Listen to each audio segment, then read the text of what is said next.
Hello, Charizard for the win here.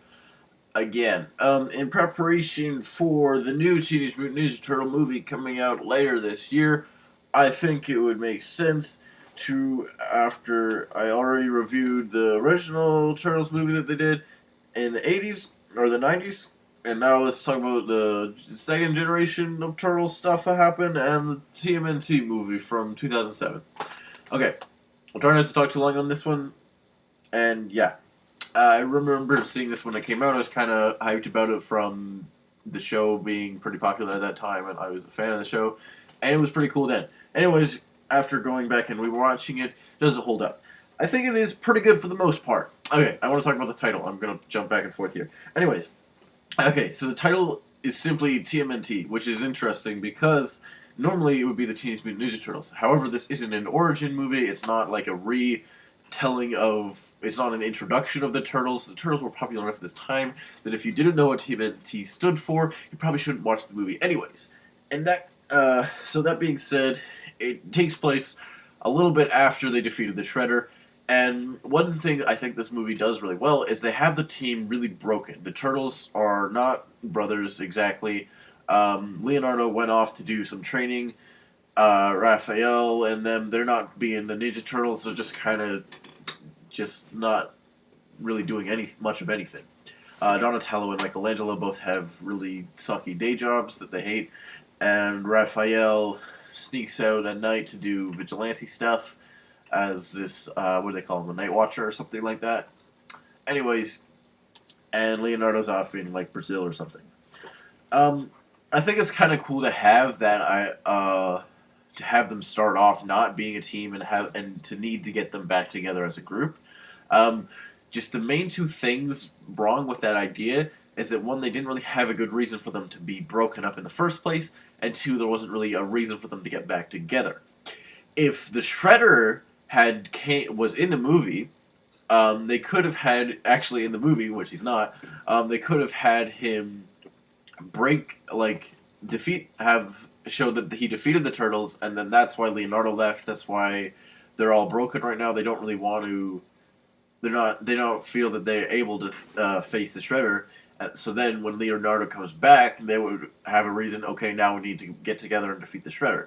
A story similar to this happened in the comics, and it would have been really cool to do something like that, something more like that, or at least have more of a reason for them to just kind of reconnect.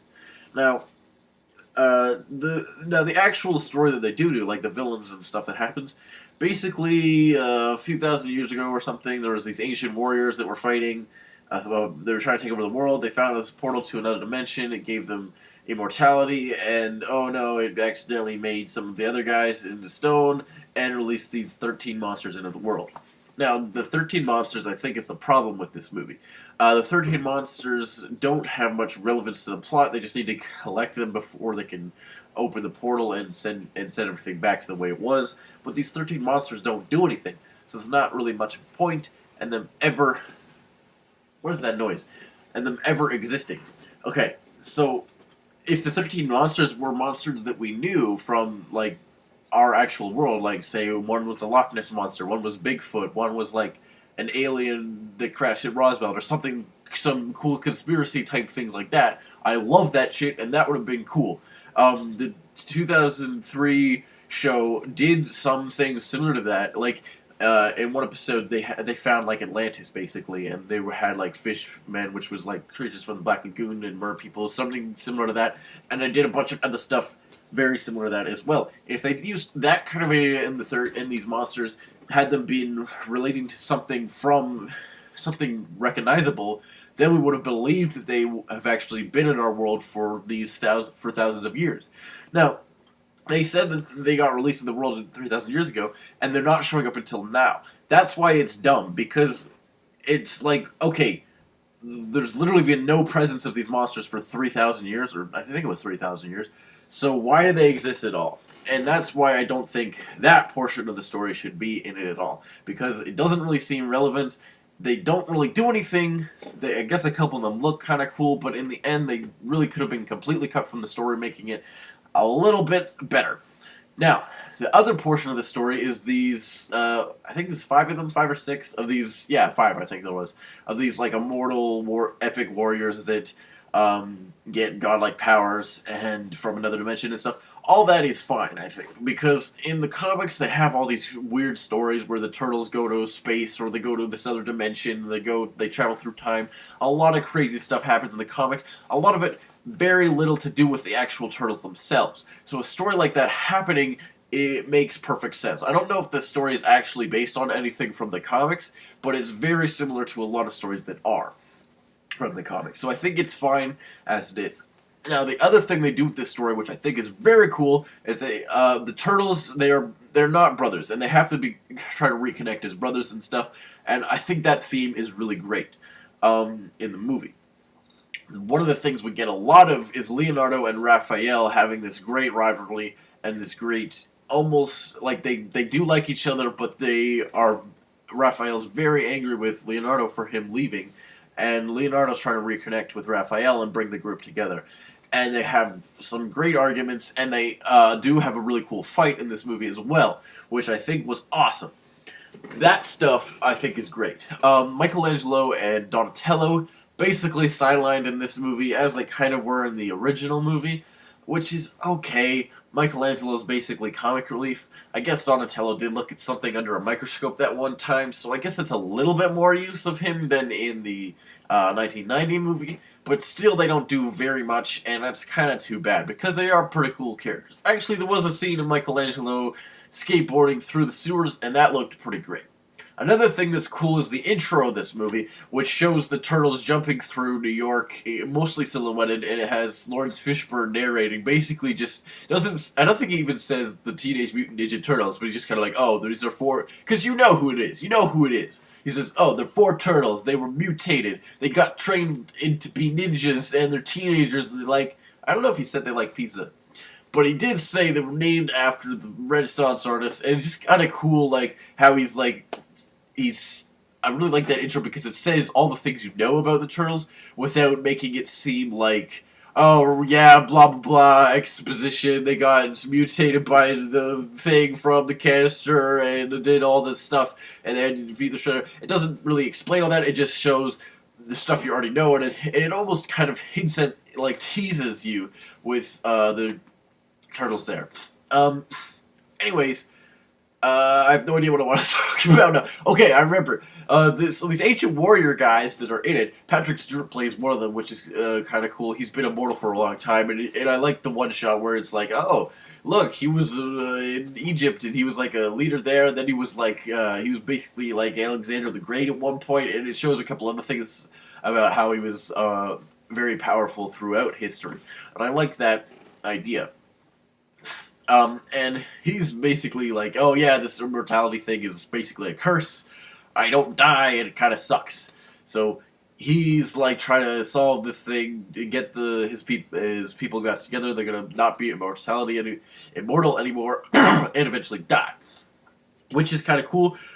When he gets this, like, I don't know exactly how it works, but his technology thing, his other brothers and I think there was a girl, got frozen into stone, and so he puts this thing on them, and now they're like sort of alive again, and they can go help him find the 13 monsters. See, this is why I also think the Foot Clan is kind of irrelevant in the movie as well, because Karai and the Foot Clan show up to help this guy Winter, I believe his name is, find these 13 monsters, but then he gets these stone guys to find them anyways. So why did he even need the Foot Clan? It's like, why were they even there?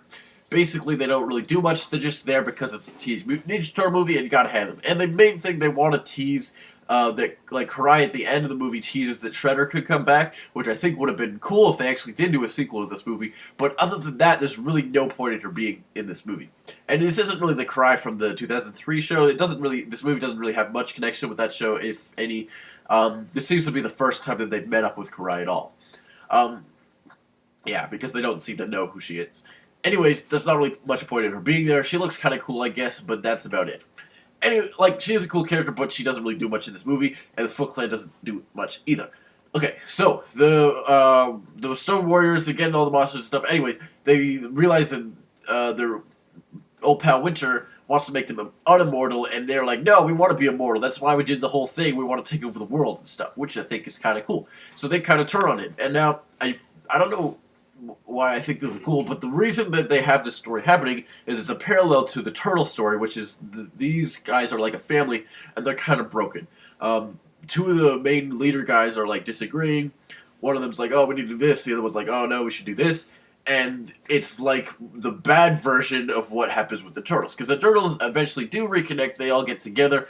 They are able to defeat the bad guys and save the day and all that good stuff. And Raphael and Leonardo do actually like each other, and it's good.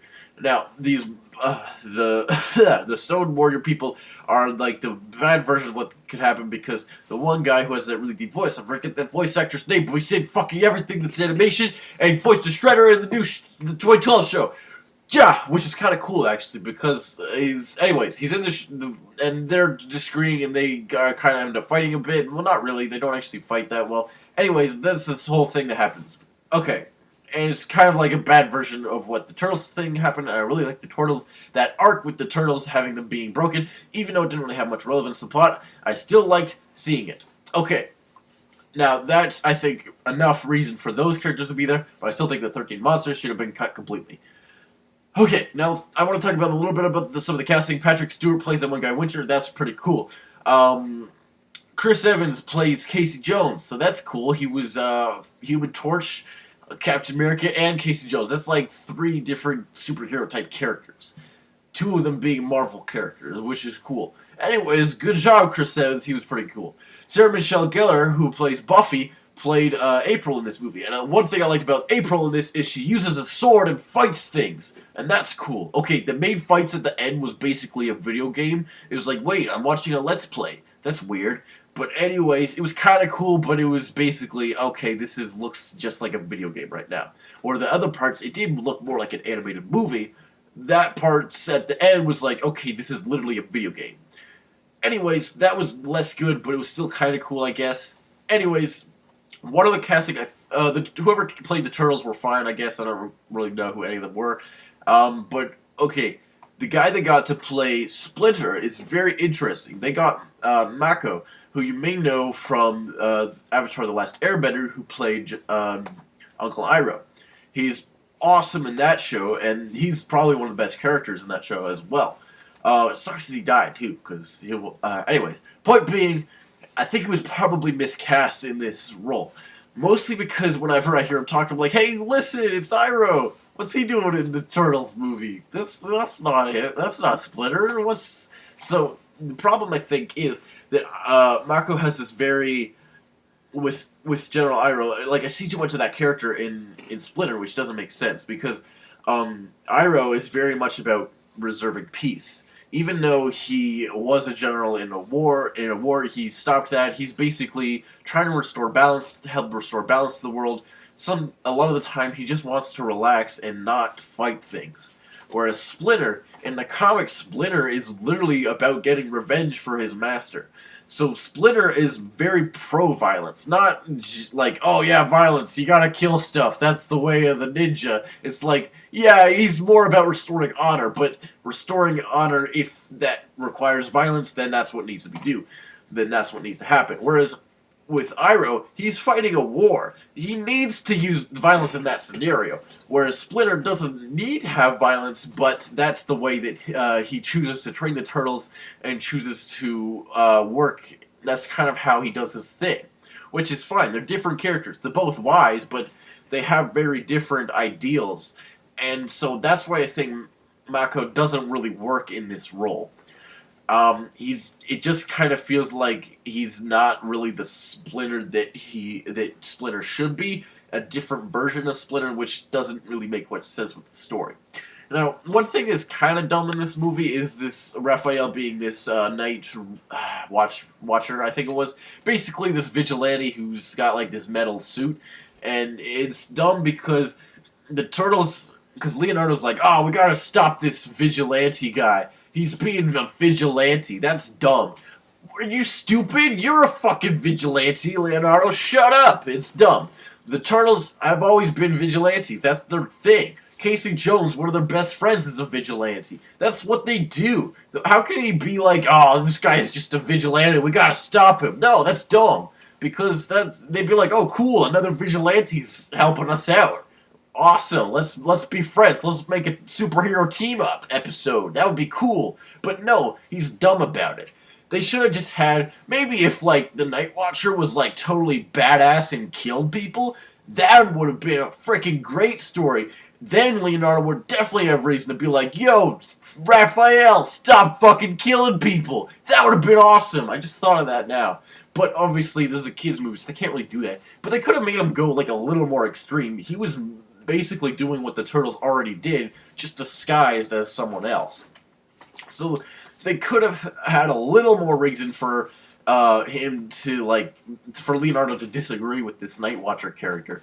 But anyways, it works out in the end, sort of, because we did get a cool Leonardo-Raphael fight, and I liked that Raphael won, because Raphael is more badass, usually. I can't explain why it makes sense for Raphael to win, because he does in the comics in one fight, and in the 2012 show in one fight.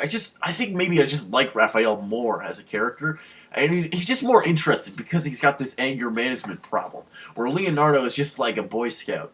He's still cool, I still really like Leonardo as well, and I like him in this movie especially, but I think that Raphael is just a more interesting character, and so it's more interesting when you have him win, especially when Leonardo's supposed to be the leader, and sometimes he's not able to be the best of the best. I think that's what I'm trying to say. Okay, towards the end of the movie, they have some really, really cool stuff that I really loved. At the when they finally defeat the bad guys, and there's a winner, the general, whatever his face is, Patrick Stewart, he like dies or something. Splinter takes his helmet and puts it on this like trophy case that they have like a bunch of other stuff from Teenage Mutant Ninja Turtles stuff. There might have been a couple things that I didn't notice, but the only things I really noticed was the Shredder's helmet, which was awesome, and the TCRI canister. Both those things are really cool to see, and I like that they didn't like, oh, remember when this happened? It's just kind of there in the background. There was probably a couple other things from some Teenage Mutant Ninja Turtles stories that I just didn't really notice what they were supposed to be, and I thought it was cool that they had like this case of, oh, look at all these stories that the Ninja Turtles have done, and let's set it up for like, oh yeah, we could probably do other movies later, although they didn't. I don't know why. Maybe they didn't make enough money. Excuse me. Okay, after that, they have the coolest outro of a Teenage Mutant Ninja Turtle movie ever, in my opinion, because it's just the Turtles jumping on the rooftops in silhouettes looking badass, and yeah, and it's really cool, and then they even, Raphael's even like, oh, we're the Teenage Mutant Ninja Turtles, we strike hard, fade away into the night, which is a line from the original comic, like the #1 issue at the very end when they're like the Shredder and stuff, and it literally gave me chills down my spine. I don't know how that's fucking possible, but it did. Maybe I'm just too much of a Teenage Mutant Ninja Turtle fan right now, and I just flipped out when I saw that ending, and it was awesome. Anyways, that was cool. For the most part, this movie is pretty good. You should maybe check it out. There's some kind of dumb parts in the plot, but yeah, it's pretty good. There's some really good action parts in it. Oh, Casey Jones and Raphael have a cool scene where they're just like hanging out. I think a lot of the Turtles have like good chemistry and the characters work pretty well together. Oh yeah, Casey and April are like living together, which I think is something that makes sense after, like, it's not like they haven't been, it's like they have actually been dating for a while now. They have like a kiss at the end, but it's like, okay, so what? They were dating already, right? That's like, this isn't new or anything. Maybe if Casey like proposed to April, and that was, I'm not like, oh, that's a good idea to do. I don't know if it is or not, but in the I watched some special features or something, and there was like a deleted scene that they were thinking about doing that. That would have been something more to do, and something that would have actually felt meaningful. Although they weren't actually in the movie all that long, so they would have had to expand their story and actually have Casey and April have a story arc so that they could do that. I like that April fought with a sword in that one scene. It's kind of cool how we don't really see when she learned to use a sword, but it's cool. I figure she's trained with Splinter, probably. And, yeah, maybe they should have mentioned that. I don't know. No, probably not, because I like it's kind of like, oh, yeah, this is after the Turtles have been the Turtles for a bit, and then now they're broken. And anyways, there's some cool themes and stuff with them being a family, but, like, not a functional family, which makes sense, because why would they be? They're fucking turtles. Anyways, it's a pretty cool movie. I recommend you maybe check it out if you like the Teenage Mutant Turtles, but don't check it out if you know nothing about them. Okay, I'm sure for the way this, like I say, I'll probably see the 2014 movie at one point, maybe when it comes out, maybe after, I don't know. But I'll maybe probably do a review of that afterwards. Goodbye!